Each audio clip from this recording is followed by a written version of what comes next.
का सीजन है तो कई सारे मैनेजमेंट्स भी हमारे साथ जुड़ते हैं और GIC-RE इस कंपनी के पहली तिमाही के नतीजों पर बात करने के लिए हमारे साथ कंपनी के CMD रामस्वामी नारायण हमारे साथ जुड़ चुके हैं। रामस्वामी जी, बहुत बहुत शुक्रिया समय निकालकर आज हमारे साथ जुड़ने के लिए। और नतीजों की बात करें तो सबसे पहले ग्रॉस प्रीमियम रिटर्न ये तो फ्लैट था सालाना आधार पर, लेकिन नेट प्रीमियम अर्न्ड में करीब 10% की तेजी दिखी सालाना आधार पर।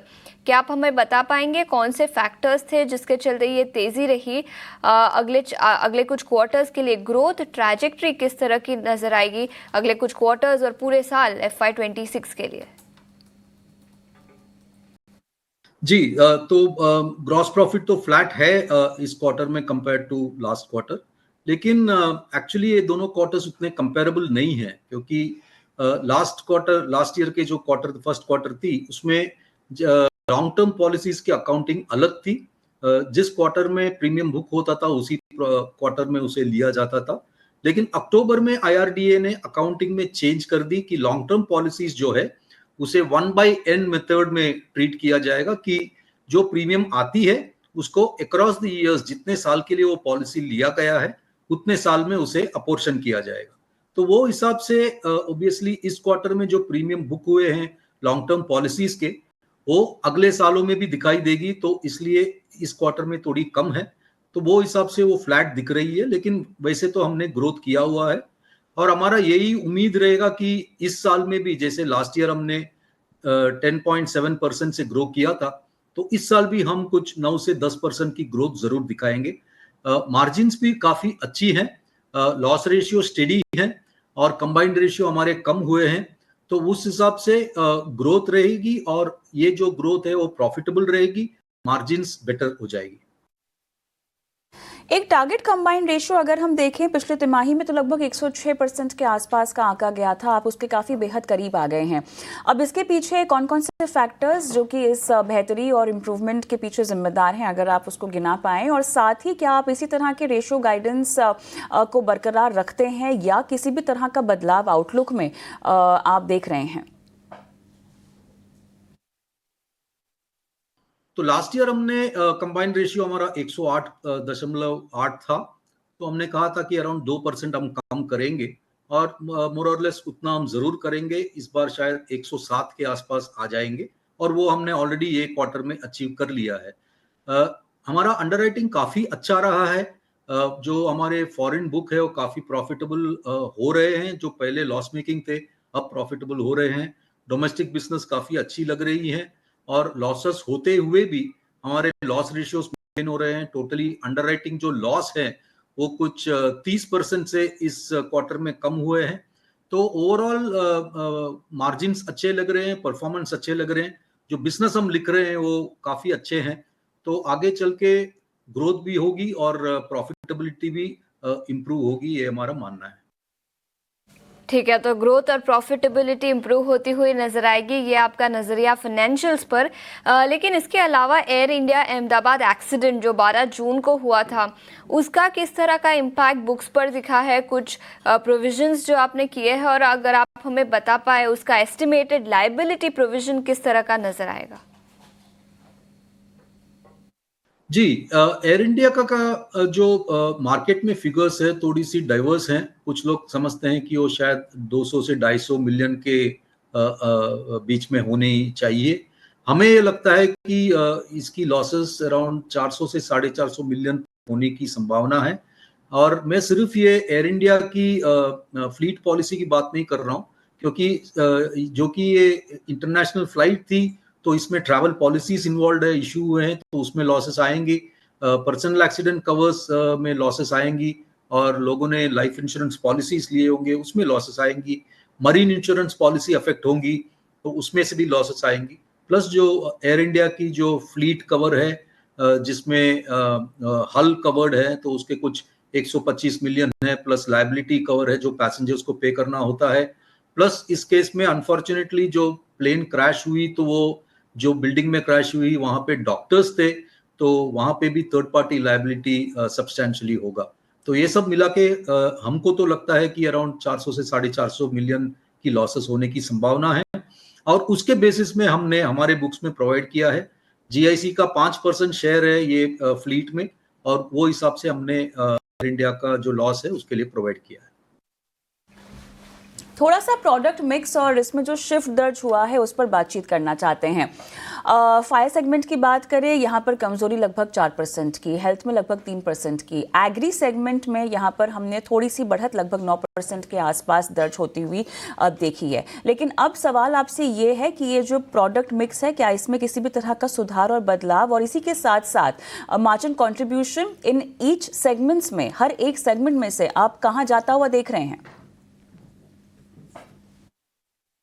मुझे ये लगता है कि आगे चल के साल के अंत तक फायर प्रीमियम ग्रो हो जाएगी, क्योंकि इस साल हमने काफी मेजर्स डाले हैं फायर के प्रीमियम को बढ़ाने के लिए इंश्योरेंस लेवल पे, इंश्योरेंस मार्केट में। तो वो हिसाब से फायर की प्रीमियम बढ़ने की ये है। दूसरी बात, जो एग्रीकल्चर आप कह रहे हैं, हमने एक दो स्टेट जो हम पहले नहीं लिखते थे वो इस साल लिखे हैं, तो वो हिसाब से थोड़ी सी बढ़त हुई है फर्स्ट क्वार्टर में। लेकिन मेरे ख्याल से आगे चलते ईयर के एंड होने तक एग्रीकल्चर मोर और लेस सेम लेवल पे रहेगी जो लास्ट ईयर की थी। इस बार तो एग्रीकल्चर काफी अच्छी कर रही है, रेनफॉल अच्छी है, तो हम उम्मीद करते हैं कि वो प्रॉफिटेबल होगा और 100 से नीचे उसका कंबाइंड होगा। तीसरा जो हेल्थ इंश्योरेंस है, हाँ उसमें कपल ऑफ ट्रीटीज हमने रिन्यू किए नहीं है। लास्ट ईयर हमारा काफी ग्रोथ रहा हेल्थ में, हम कुछ 60-65% ग्रोथ किए थे लास्ट ईयर में, और रिटेल हेल्थ हम लिख रहे थे। लेकिन हेल्थ में काफी प्रेशर्स हैं, जो इन्फ्लेशन है, मेडिकल इन्फ्लेशन है, वो ऊपर जा रही है, क्लेम्स थोड़ी सी ज्यादा हो रही है। तो हमने बहुत सीरियसली हमारे जो ट्रीटीज है उसको कैलकुलेट किया, एनालाइज किया, और जो ट्रीटीज में हमको लगा कि लॉसेस आने की संभावना है, उस ट्रीटीज को हमने रिन्यू नहीं किया है। तो वो हिसाब से हेल्थ शायद एक 3-4% की डीग्रोथ होगी। लेकिन बाकी जो क्लासेस हैं, नए क्लासेस जो हैं, श्योरिटी बॉन्ड्स हैं, साइबर इंश्योरेंस है, ट्रेड क्रेडिट है, इसमें हम लिख रहे हैं, और उसमें जो प्रीमियम आएंगी वो हेल्थ की डीग्रोथ को मैनेज कर लेगी। तो हम यही उम्मीद करते हैं कि ओवरऑल जो हमारा परफॉर्मेंस है, हम 10%, 9 से 10% ग्रो करेंगे, और जो मार्जिन है वो डेफिनेटली इंप्रूव होगी। कंबाइंड रेशियोज मेरे हिसाब से 2% की इंप्रूवमेंट होनी चाहिए। ठीक है, तो 2% की इम्प्रूवमेंट ग्रोथ में नज़र आ सकती है, और आपने अपना नज़रिया प्रोडक्ट मिक्स को लेकर भी बताया। लेकिन अगर आप हमें बता पाए कि अगर 4% बिजनेस जीआईसी में ट्रांसफ़र होता है, कई सारी कंपनियों ने ये रिक्वेस्ट की है, और अगर ये होता है तो किस तरह का इम्पैक्ट कंपनी के फाइनेंशियल्स पर नज़र आएगा? इसमें दो सवालें आती हैं। एक तो अगर कि ये मैंडेटरी सेशंस जाने चाहिए या रहने चाहिए। मैं मार्केट में सभी लोगों से बात करता हूँ, सभी इंश्योरेंस कंपनी से बात करता हूँ। कुछ लोगों को लगता है कि ये सेशंस निकलने चाहिए, और रीजन ये है कि उनको लगता है कि इसमें जो कमीशन उनको मिल रहा है इस सेशंस में वो कम है। और ये इसलिए है कि ये जो मैंडेटरी सेशंस है, ऑब्लिगेटरी सेशंस है, इसमें जो कमीशन है वो आईआरडीए मैंडेट करती है, वो डिक्टेट करती है कि हमने जो ऑब्लिगेटरी सेशन है उसमें कितने कमीशन किसको देनी है। हमें लगता है कि ये ऐसे नहीं होना चाहिए। It should be based on जो कंपनी प्रॉफिट देती है, जो कंपनी प्रॉफिटेबल ट्रीटीज, अच्छी ट्रीटीज देती हैं, उनको कमीशन ज्यादा मिलने चाहिए।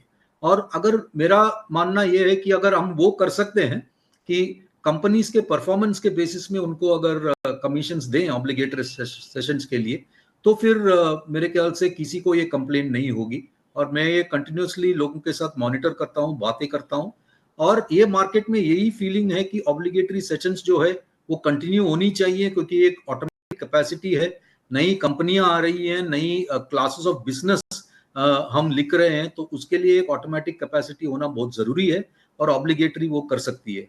तो हम आईआरडी के साथ इसी बात पे डिस्कशन हमारी चालू है कि जो मैंडेटरी सेशन है वो कंटिन्यू होनी चाहिए, और आगे चल के उसकी जो कमीशन है वो जीआईसी तय करनी चाहिए, ना कि आईआरडी है। ठीक है, तो ये नजरिया कंपनी पर आता हुआ। रामास्वामी जी, बहुत बहुत शुक्रिया समय निकालकर आज हमारे साथ डीटी नाउ स्वदेश पर जुड़ने के लिए और कंपनी और इंडस्ट्री का आउटलुक हमें बताने के लिए। शुक्रिया समय निकालकर जुड़ने के लिए। लेकिन GIC-RE स्टॉक पर एक नजरिया भी ले लेते हैं, फंडामेंटल्स और टेक्निकल्स पर। आज करीब 4% की तेजी के साथ 390 के पार कारोबार करता हुआ। शरण, क्या राय होगी आपकी GIC-RE स्टॉक फंडामेंटल्स और टेक्निकल्स दोनों पर? तो इन पे तो मैं टेक्निकल व्यू दे पाऊंगा आशीषा। आई थिंक डिसेंट लग रहा है, स्टॉक नीचे के स्तरों से ऊपर आ रहा है। अभी आज अपने 100 डे EMA को रीटेस्ट किया है, और अगर इस हिसाब से ही चलता रहेगा और एक बार अगर क्लोजिंग आपको 400 के ऊपर मिलेगी, एक ब्रेकआउट देखा जाएगा जो स्टॉक को 430 440 के लेवल्स पे ले जा सकता है। तो चार्ट पे तो अच्छी खासी कंसोलिडेशन दिख रही है। इंश्योरेंस कंपनियों का रिजल्ट भी ठीक ठाक ही आ रहा है, तो मुझे लग रहा है किसी अगर पोजीशन बनाना है तो जरूर बना सकते हैं 380 के स्टॉप लॉस के साथ 440 के टारगेट के लिए। चलिए, तो यहाँ पर नतीजों पर बातचीत करने के बाद शरण की राय GIC-RE में, लेकिन हम आगे बढ़ते हैं।